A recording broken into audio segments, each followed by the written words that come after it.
আল্লাহর নবীর সাহাবায়ে কেরাম যখন নবীর ইন্তেকালের সংবাদ শুনেছে, সকল সাহাবায়ে কেরাম বড় পাগল পারা হয়ে গেছে। আল্লাহর নবীর একজন সাহাবী আল্লাহর নবীর বড় পাগল। ওই সাহাবী জমিনের মধ্যে হাল চাষ করতেছিলেন, যখন শুনেছে দুনিয়াতে নবী নাই, নবীর ইন্তেকাল হয়ে গেছে, নবীর ইন্তেকালের সংবাদ যখন সাহাবী শুনেছে, সাথে সাথে আল্লাহ পাকের কাছে দোয়া করে, ও আল্লাহ, যেই চক্ষু দ্বারা আমি আমার নবী রহমাতুল্লিল আলামিনকে দেখতে পাবো না, ও আল্লাহ, সেই চক্ষু আমি আর চাই না, এই চক্ষুর দৃষ্টিশক্তিকে তুমি কেড়ে নাও।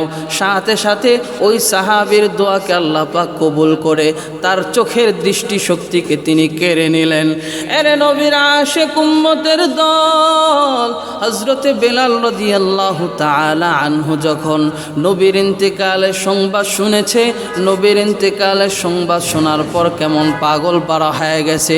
হযরতে বেলাল রাদিয়াল্লাহু তাআলা আনহু বলতে শুরু করে দিল, যেই মদিনার মধ্যে আমি আমার নবী রহমাতুল্লিল আলামিনকে দেখতে পাইতাম, ওই নবীকে যদি আমি মদিনার অলিতে গলিতে আমি দেখতে না পাই, আমি বেলাল নিজেকে কন্ট্রোল করে রাখতে পারবো না। এই জন্য হযরতে বেলাল নবীর ইন্তেকালের পর মদিনা ছেড়ে তিনি অন্যত্র চলে গিয়েছেন। নবীর ইন্তেকালে সাহাবায়ে কেরাম এমনই পেরেশান হয়ে গেছেন। হযরতে আবু বকর পেরেশান, হযরতে ওমর পেরেশান, হযরতে ওসমান আলী পেরেশান হয়ে গেছে। হযরতে ফাতিমা রাদিয়াল্লাহু আনহা নবীজির কলিজার টুকরা কেমন পেরেশান হয়ে গেছে। হযরতে ফাতিমা রাদিয়াল্লাহু আনহা বলেন, নবীর ইন্তেকালে আমি এমন কষ্ট পেয়েছি, আমার এই কষ্ট যদি কোনো দিনের উপর রাখা হতো, আমার কষ্টের কারণে দিনটা রাত্রিতে পরিণত হয়ে যেত।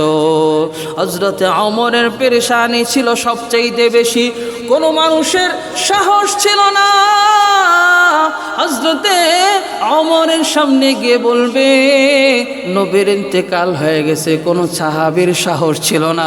হযরতে ওমরে ফারুক এমন পাগল পারা হয়ে গেছে, নাঙ্গা তলোয়ার নিয়ে ঘোষণা দিয়ে দিছে, যে বলবি আমার নবী নাই, আমার এই তলোয়ার দ্বারা তার দেহ থেকে কল্লাকে আলাদা করে ফেলবো। হযরতে ওমর রাদিয়াল্লাহু তাআলা আনহুর ধারণা যে আল্লাহর নবী রহমাতুল্লিল আলামিন আল্লাহ তাআলা সাক্ষাতে গিয়েছিলেন, আল্লাহ তাআলা সাক্ষাতে গিয়েছেন। যেমন হযরতে মুসা আলাইহিস সালাতু ওয়াস সালাম তুর পর্বতে আল্লাহর সঙ্গে কথা বলতে যেতেন, হযরতে ওমরকে থামানোর মতো কেউ নাই। এদিকে হযরতে আবু বকর সিদ্দিক রাদিয়াল্লাহু তাআলা আনহু একটু আগেই নবীর থেকে অনুমতি নিয়ে নিজের ঘরে গিয়েছিলেন। নবীর ইন্তেকালের সংবাদ শোনার পরে তাড়াতাড়ি চলে আসছে নবীজির হুজরার কাছে, এসে নবীর স্ত্রীগণের কাছে অনুমতি নিলেন।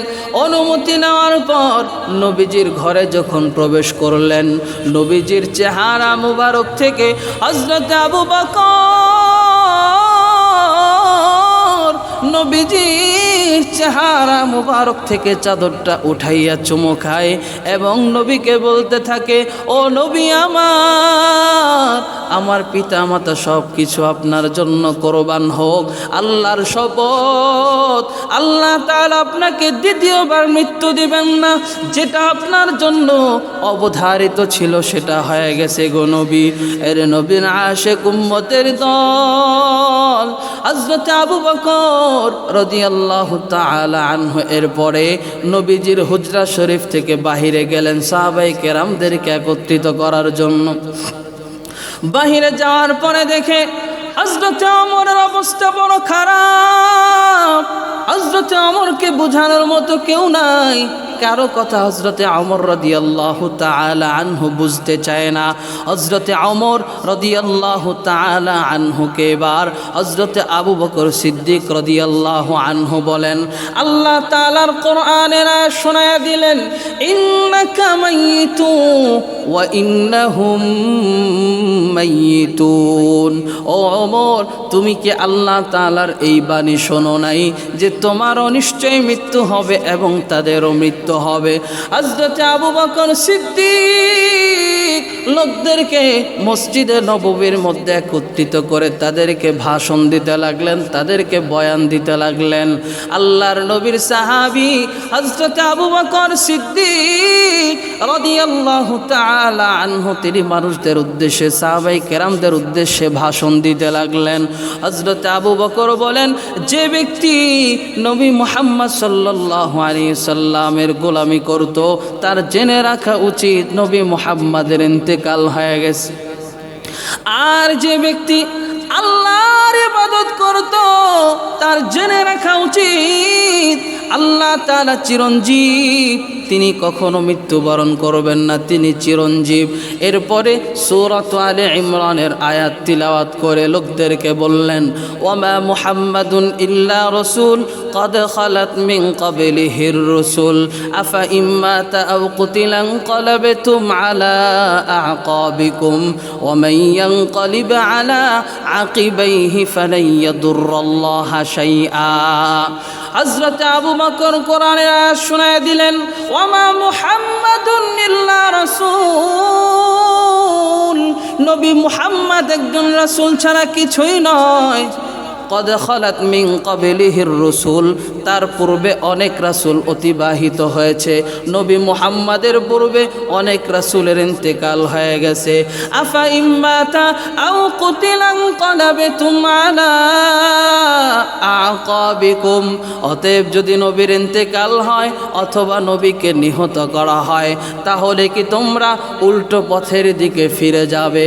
হযরত আবু বকরের পরে বলেন, ওয়ামাই ينقلب على عقبيه فلن يضر الله شيئا, আর যে ব্যক্তি উল্টো পথের দিকে ফিরে যাবে সে ব্যক্তি আল্লাহর কোনো ক্ষতি করতে পারবে না।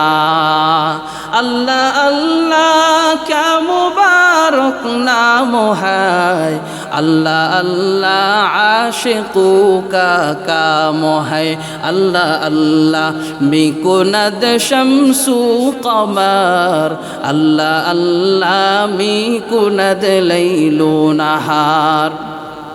হযরত আবু বকর সিদ্দিক রাদিয়াল্লাহু আনহুর যখন ভাষণ শেষ হয়ে গেল, হযরত ওমর তখন বলতে লাগলো, আল্লাহর শপথ, হযরতে আবু বকর সিদ্দিক রাদিয়াল্লাহু আনহুর ভাষণ শোনার পর, পবিত্র কোরআনের আয়াত তিলাওয়াত শোনার পর আমি ওমর এমন হয়ে গেছে, আমি একেবারে ঠান্ডা হয়ে গেছি, আমি একেবারে নিস্তব্ধ হয়ে গেছি।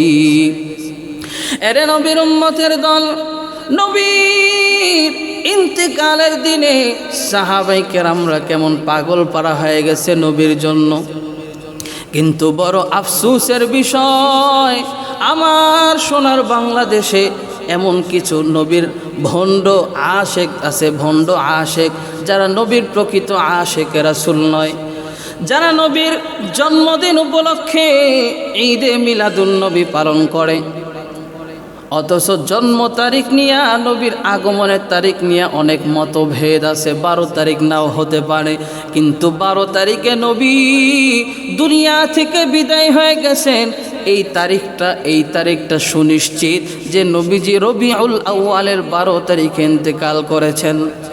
এখন কোন খাঁটি আশিকে রাসূলের কাজ এটা হতে পারে না যে 12 রবিউল আউয়াল পাওয়ার পর সে এই দিন আনন্দ উল্লাস করবে। কোনো মুসলমান এই কাজটা করতে পারে না, কারণ এই দুনিয়া থেকে এই 12 রবিউল আউয়াল আল্লাহর নবী রাহমাতুল লিল আলামিন ইন্তেকাল হয়ে গেছে।